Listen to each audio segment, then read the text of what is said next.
Mark 175 అంటూ target పెట్టుకున్న CM Jagan రానున్న ఎన్నికల కోసం అభ్యర్థులపై కసరత్తు స్టార్ట్ చేశారు. ఇప్పటికే ఒక లిస్ట్ ని ప్రకటించిన వైసీపీ ఊహించని మార్పులతో నేతలకే కాకుండా కార్యకర్తలకు సైతం షాక్ ఇచ్చింది. ఇప్పుడు తాజాగా మరో లిస్ట్ ని రిలీజ్ చేసింది వైసీపీ అధిష్టానం. అయితే ఈ లిస్ట్ లో తిరుపతి జిల్లా నుంచి 2 వారసులు ఎంట్రీ ఇవ్వబోతుండడం హాట్ టాపిక్ గా మారింది. ఇక కంప్లీట్ డీటెయిల్స్ మా ప్రతినిధి దామోదర్ అందిస్తారు. దామోదర్, తిరుపతిలో జగన్ అధిష్టానం చేసిన మార్పులకు సంబంధించి టాక్ ఏ విధంగా నడుస్తుంది? కంప్లీట్ అప్డేట్స్ ఏంటి? రాధిక, ఉమ్మడి చిత్తూరు జిల్లాకు సంబంధించి 2 వారసులు రాజకీయ అరంగేట్రం చేశారు.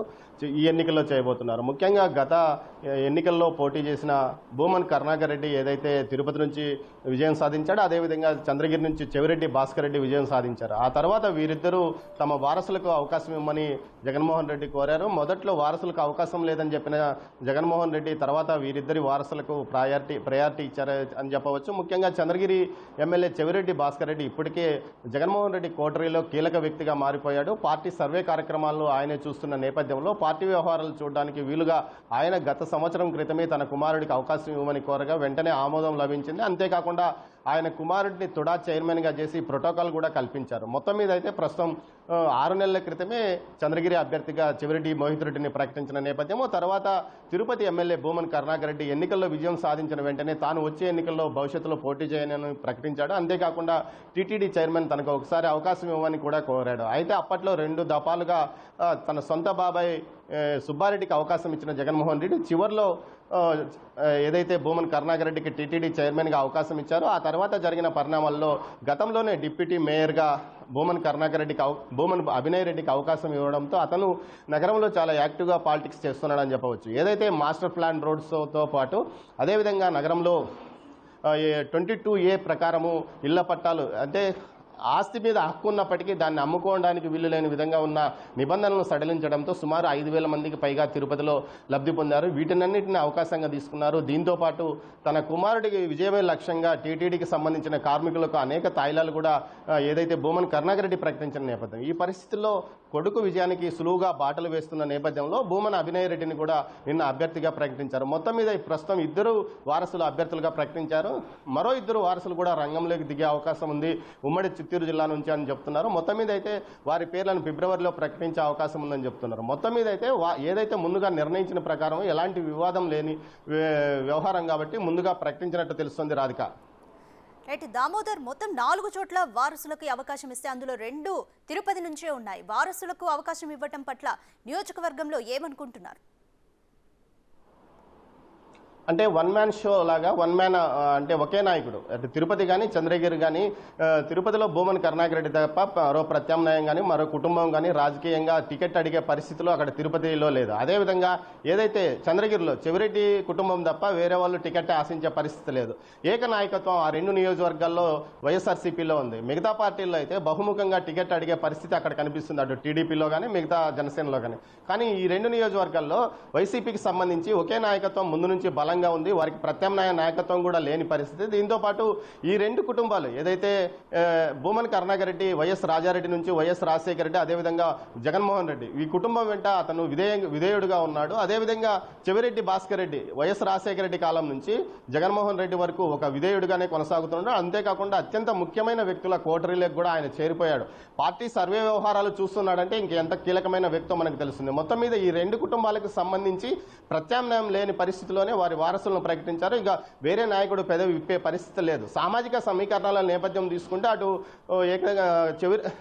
చెవిరెడ్డి భాస్కర్ రెడ్డికి సంబంధించి ఆ నియోజకవర్గంలో రెడ్డి సామాజిక వర్గంగా బలంగా ఉంది కాబట్టి అక్కడ అతనికి ఇచ్చే అవకాశం ఉంది. కానీ తిరుపతికి సంబంధించి సామాజిక వర్గాల సమీకరణ తీసుకుంటే 18% పైగా ఉన్న బల్జలకు ప్రతిపక్ష పార్టీ టీడీపీ అవకాశం ప్రతిసారి కలిగిస్తున్నప్పటికీ కానీ తన కుటుంబ విధేయుడు కాబట్టి భూమన్ కరుణాకర్ రెడ్డికి మాత్రం ఖచ్చితంగా ప్రతి ఎన్నికల్లోనూ వైఎస్ఆర్సీపీ అవకాశం ఇస్తున్న పరిస్థితి మనకు కనిపిస్తుంది. రాధిక, రైట్ దామోదర్, వారసులకి సంబంధించి ఎటువంటి సర్వే రిపోర్టు అధిష్టానానికి చేరిందనుకోవచ్చు?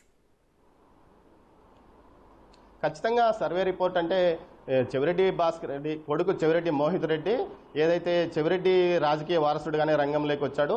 ముఖ్యంగా ప్రత్యామ్నాయం లేదు, రాజకీయంగా అతనికి తిరుగు లేదని చెప్పవచ్చు. ముఖ్యంగా ఇంకా ప్రత్యామ్నాయం లేని పరిస్థితుల్లో ఏకైక వ్యక్తి అభ్యర్థిత్వం సర్వే రిపోర్ట్లో కూడా ఇంకా అతనికి తప్ప వేరే వ్యక్తి మీద చేసే అవకాశం లేదు.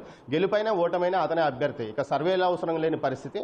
అయితే తిరుపతి వరకు తీసుకుంటే కొంత మొదట్లో అభినయ్ రెడ్డికి ఎవరనే ఒక ప్రచారం జరిగింది. వేరే సామాజిక యాదవ కానీ బలిజ సామాజిక వర్గానికి ఇచ్చే అవకాశం ఉందంటూ కూడా ప్రచారం జరిగిన నేపథ్యంలో ఏదైతే పార్టీ కోఆర్డినేటర్ అయిన విజయసాయి రెడ్డి ఎదుట తన బలాన్ని తన వాదనను బలంగా అటు భూమన్ కరుణాకర్ రెడ్డితో పాటు అభినయ్ రెడ్డి కూడా వినిపించుకున్నాడు. అంతేకాకుండా డిప్యూటీ మేయర్గా ఉన్న సమయంలో అన్ని వర్గాలను ఏకం చేసుకున్నాడు.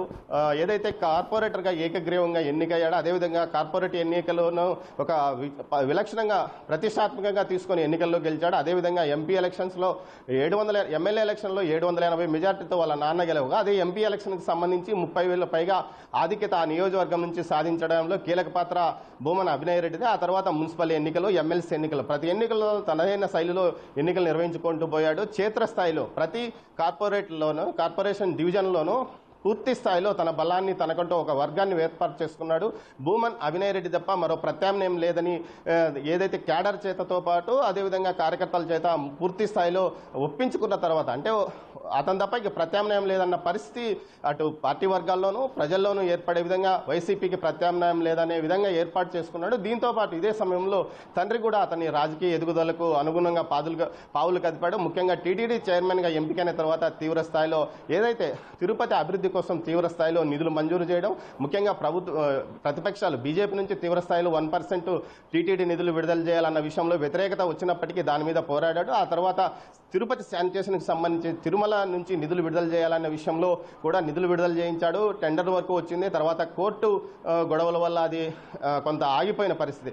మొత్తం మీద తిరుపతి అభివృద్ధిలో మాస్టర్ ప్లాన్స్ రోడ్డు వేయడంలో కానీ ప్రజల సౌకర్యాల విషయంలో కొంత విమర్శలు ఎదురైనప్పటికీ మాస్టర్ ప్లాన్స్ రోడ్లు విజయవంతంగా పూర్తి చేయగలిగాడు. అదేవిధంగా ఏదైతే తిరుపతి అభివృద్ధి కోసం తిరుపతిలో రోడ్ల అభివృద్ధి కోసం పూర్తి స్థాయిలో ఏర్పాట్లు చేశాడో అదేవిధంగా తిరుపతి నగరం వేగంగా అభివృద్ధి చెందడానికి మాస్టర్ ప్లాన్స్ రోడ్డు ఏ విధంగా ఉపయోగపడతాడన్న విషయాన్ని ప్రజల వరకు దృష్టికి తీసుకెళ్లాడు. దీంతో పాటు పౌర సమాజం ద్వారా తనకు మద్దతు ఉందని కూడా చెప్పించుకున్నాడు. మొత్తం మీద అన్ని రకాలుగా తనకు పట్టుందని చెప్పించుకోగలగడంతో అతను సక్సెస్ అయ్యాడు. ఈ విధంగా అతను టికెట్ సాధించుకోగలిగాడని చెప్పవచ్చు. మరోవైపు అయితే చెవిరెడ్డి తన కొడుకు తాను పూర్తి స్థాయిలో రాష్ట్ర స్థాయిలో రాజకీయాలకు పరిమితం కావాల్సి ఉన్నందువల్ల తన బదులు తన కొడుకు అవకాశం ఇవ్వని చెప్పించుకోవడం జరిగింది. అయితే భూమన్ అభినయ్ రెడ్డిది మాత్రం తన సొంతంగా తాను గట్టి పట్టున్న వ్యక్తులని నిరూపించుకోవడం ద్వారా టికెట్ సాధించుకున్నాడని చెప్పవచ్చు.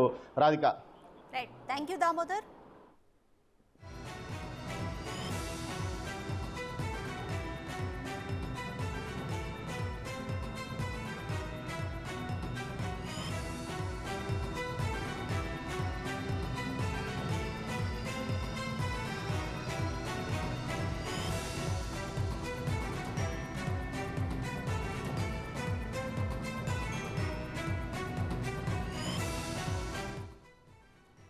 రాబోయే ఎన్నికలే టార్గెట్గా వైసీపీ అభ్యర్థుల జాబితాని సిద్ధం చేస్తోంది. ఈ క్రమంలో ఉమ్మడి ప్రకాశం జిల్లాపై సీఎం జగన్ ఫోకస్ పెట్టారు. ఉమ్మడి జిల్లా వ్యాప్తంగా మొత్తం 12 నియోజకవర్గాలుండగా కొత్తగా రిలీజ్ చేసిన లిస్టులో 4 సెగ్మెంట్లలో మార్పులు చేర్పులు చేసింది. అద్దంకి, సంతనూతలపాడు, ఎర్రగొండపాలెం, కొండేపి నియోజకవర్గాల్లో మార్పులు చోటు చేసుకున్నాయి. ఇక గ్రూపు తగాదాలు పలు కారణాలతో సీఎం జగన్ ఈ నిర్ణయం తీసుకున్నట్లు తెలుస్తోంది.